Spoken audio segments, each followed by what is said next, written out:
Hi, welcome to our latest bonus chat. This is from our pod recording looking back over Leinster v Glasgow Warriors. If you missed it, you'll find it on Apple, Spotify, and all the other usual places. Now, after Jordy Barrett's out of this world display for Leinster at the Aviva Stadium on Friday evening, I thought maybe for this week's bonus topic, we could take a look back at some of our top imports over the years. I've asked the lads to choose two of their favorites each, and I might even chip in with one of my own when they're done. We're going to kick things off with Rich. On whom have you chosen to harp, sir? Yeah, my two choices actually are based on, in addition to how very good these players are and have been in one particular instance, but it's also how much in the off field they have brought to the team and in different capacities. My first one is Scott Fardy, whom we actually saw in the coaching staff for Connacht last night as well, because he's moved on, as we know. Scott Fardy brought something to us that we needed at that time, and that was doggedness. Every team needs a dog. We now have them in spades, but in those days we were just a tad soft. And he brought the flexibility of being able to play second row, back row. But it was more his doggedness and the what he imparted off the field to players who have now become those dogs, who were young pups around him at that time. You got James Ryan, who has worked tremendously in his shithousery, for want of a better expression. Um, Joe McCarthy, who will have seen Scott Fardy, although will not have played with him. Caelan Doris, all these guys Max Deegan, they gleaned an awful lot from Scott Fardy. And like I say, every team needs one. We used to have Shane Jennings in his day, and a few others that we can mention. I think Tom is going to be touching upon one in his little segment. So yeah, Scott Fardy for me is my first pick, and my second is actually a current player. That's Rabah Slimani. He had a bit of an adjustment period over the first probably month or 2 months of his tenure in with Leinster, but ever since then he's A, cemented his place, and B, you can see how improved our scrum, which has been a lot wobbly over the last 2, 3 seasons, and how solid it has suddenly, in inverted commas, become. And given that it's the same scrum coach that we've had for the past few years, I'm putting this one down to the Slimani's influence.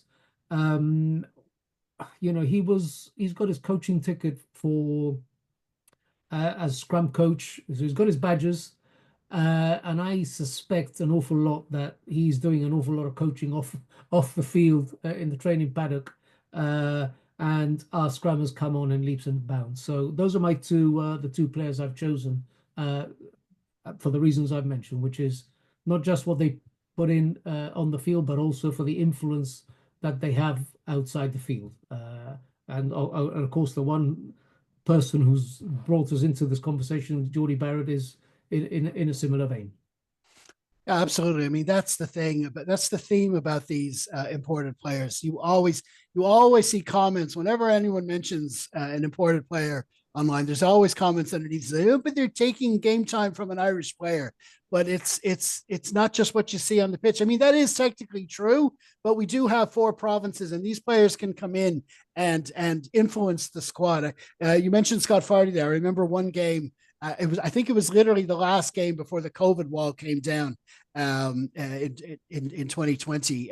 It was Fardy. And ironically, it was against Glasgow. I think it was Fardy and Ryan Baird were in the second row, and I think that the Baird we saw the first Ryan Baird rampage at the RTS. And it was him and Scott Fardy, and you can just see the influence that he has on the players around him, and Slimani as well. Like you say, you're seeing throughout the scrums. Okay, time to move on to Tom. Who's got the nod for you? Well, I've shied away from a couple of obvious players, when we're talking about influence on the club on sort of foreign imports. and Isa and Dr. Phil, who were there a long time. So I think, to be fair to those, we could have a pod each talking about the effect both of those boys have had on Leinster over the years and what they brought to a young Johnny Sexton or a young Rob Kearney, etc. So, but we leave them aside. Um, Before South Africa had Franz Malherbe, there was a fellow called Ollie Leroux who played for Leinster, played for South Africa for over 50 times. And he joined Leinster at a time when we had a cracking back line. You know, we think of Irish internationals, Brian O'Driscoll, Gordon Darcy, Dennis Hickey coming towards the end of his career, Gervin Dempsey. We had some good back rate players, Shane Jennings, as Rich mentioned. But we were always a little bit light in the tight five, and it was always an area would cost us games in pool matches. I remember losing against Edinburgh in a pool match, and just what Ollie Leroux brought was, first of all, he brought a steeliness and an absolute, you know, block at scrummaging. He was just a unit. And he was such a factor for bringing on players like, and this might make sense saying it, but a young Keane Healy, if you can remember back that far to a young Keane Healy, but he would have been a big influence at him. And then for other reasons, Ollie was just a crowd favorite because he always played with a big massive smile on his face. I'm just going to annoy some South Africans by saying they don't smile enough. They should go and go stereotypical, because they should take out a leaf out of Ollie's book, because Ollie always had a big smile on his face, and he became a big crowd favorite. And unfortunately, he just left before we got our Heineken Cup win. But again, speaking to what Rich says, he added just that South African grit, playing playing with a smile on his face, and he was a big influence on a lot of the younger players that gave us a good few Heineken Cups after the next few years. So yeah, I think slightly old school, but Ollie Leroux on what he brought to the Leinster pack at that time when we were, we were accused of bringing up an old term from a long time ago, lady boys, if we all remember that term way back in the day. Well, Still haunts me. Ollie was one of the first men to sort of dispel the lady boys tag out of Leinster, and it's been long gone over the last 15, 16 years.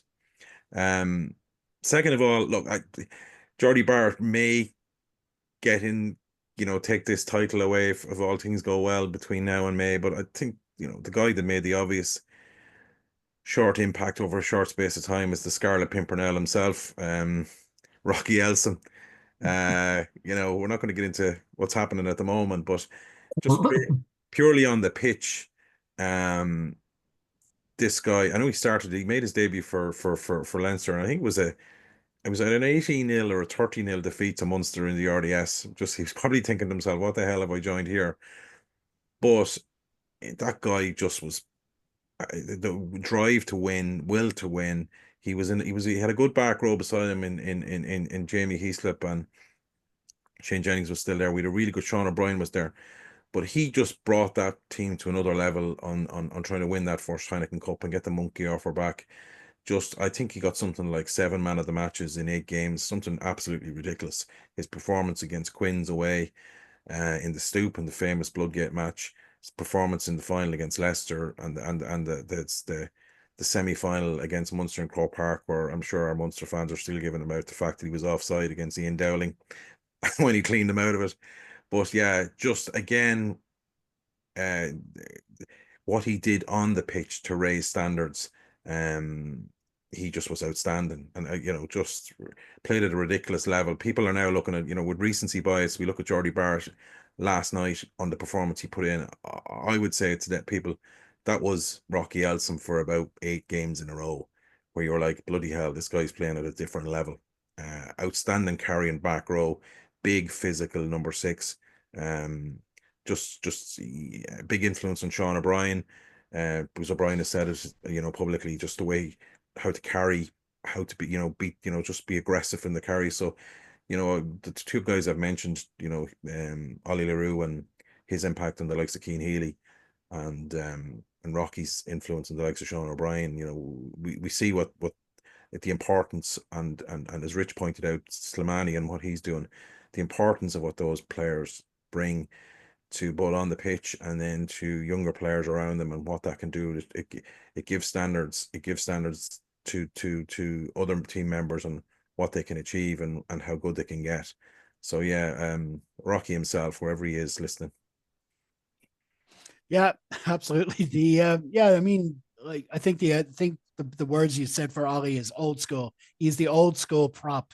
I mean, they do make them kind of different now. They're sort of different demands on them. They have to play more minutes and do more stuff around the park right now. But he was the classic scrummaging prop. The first image I get, I know that there's a picture of him holding a giant sandwich going like Yeah. that, ready to, that's him in a nutshell right there. That's his kind of attitude, and that kind of humor, that kind of attitude, like you say, playing the game seriously on the pitch, but also having a bit of crack And, off it. I think that was just the kind of thing Leinster needed at the and time. wearing a ridiculously oversized jersey, which probably is probably hard to get for oversized with Ali. But Absolutely. yeah, he looked like he was like a 6XL or something. His jersey was- But yeah, he was big smiley face around the RDS and when Donnybrook as well. He was just Absolutely. fans' favorite.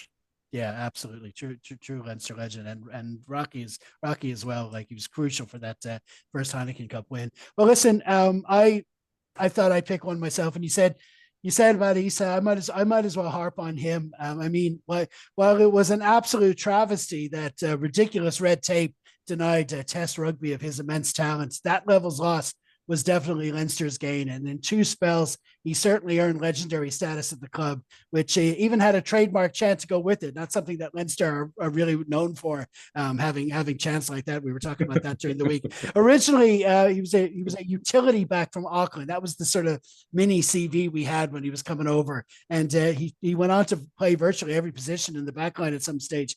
But I really think it was in his leadership, both by motivation and example, which endeared him to everyone in the province. I mean, after kicking us to our fourth star in 2018, I remember there was a welcome home event in Donnybrook the following day when the team got back, where he said, and then he got up on the stage and said, Leinster shouldn't be happy with just the 4 stars. He even added, we should be pushing for as many as 10 as soon as possible. I mean, I think for right now, we'd be happy enough with just the 5. But certainly, you can't fault the drive and ambition that Isa clearly had in spades, and it impacted those around him, which is certainly, like we said, what we want from our non-Irish qualified players. Now, listen, of course, many of you out there are probably screaming at your devices now about those we've missed. So, I mean, I've allowed for a sort of an honorable mention section of this quick chat. I mean, we're not intentionally forgetting the likes of Dr. Phil, Brad Thorne, Nathan Hines, even now Arhe Sneyman, all huge events, influences on Leinster. The list is endless. But those are the ones we picked out from the crowd. If you feel differently, please do leave your comments. Maybe a bit further down the line, we can start looking at some kind of ranking. But just for now, we wanted to underline Jordy's contributions with some memories of the past decade or two. So thanks, lads, for that.